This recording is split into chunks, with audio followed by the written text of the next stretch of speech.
says some misinformation about dads who get out of prison, that they really do care about their kids, even though some people say they don't.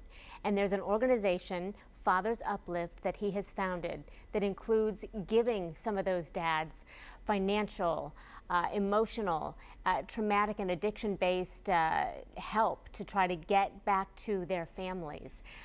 So they're helping them get back on their feet. And I spoke with that founder, Charles Daniels Jr., and he talks to us about what this human kindness that they're offering is really changing in these lives.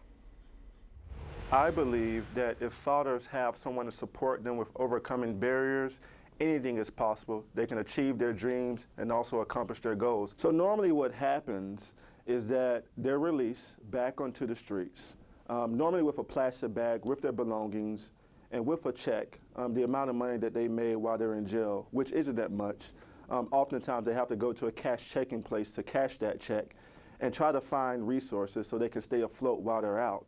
When you have a criminal history, it's difficult for you to get a job. It's also difficult for you to get public housing, so you're stuck without the necessary supports. So we're all about identifying resources prior to your release, right? So the guys that we serve will know where they're going before they're released.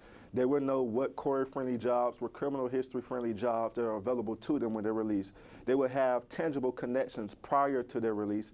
And not only that, they have transportation from jail to home. We are already in contact with their families prior to their release, letting them know that they're coming home and preparing them for their release. How have you seen people change when they're released because of the program that you offer? That's typically when we enter their life, right? They have a low self-esteem, low sense of confidence. Oftentimes it's been a year or a couple years since they've actually seen their kids, so they don't necessarily know how to navigate that. Oftentimes the assumption is my child is not going to let me back in my life, or the child's mother is not going to let me see the child, right? That's the assumption. What we end up finding is that the child and the mother wants the father to be involved, but they want to be able to trust them.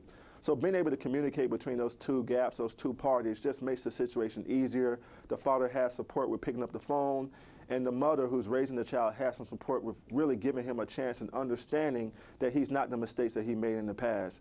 So bringing the family together is a beautiful thing to watch, and the father leaves with a sense of confidence, with an increased sense of confidence that's out of this world. Charles Daniels Jr. with Fathers UpLift, we appreciate you so much. Thank you for what you're doing.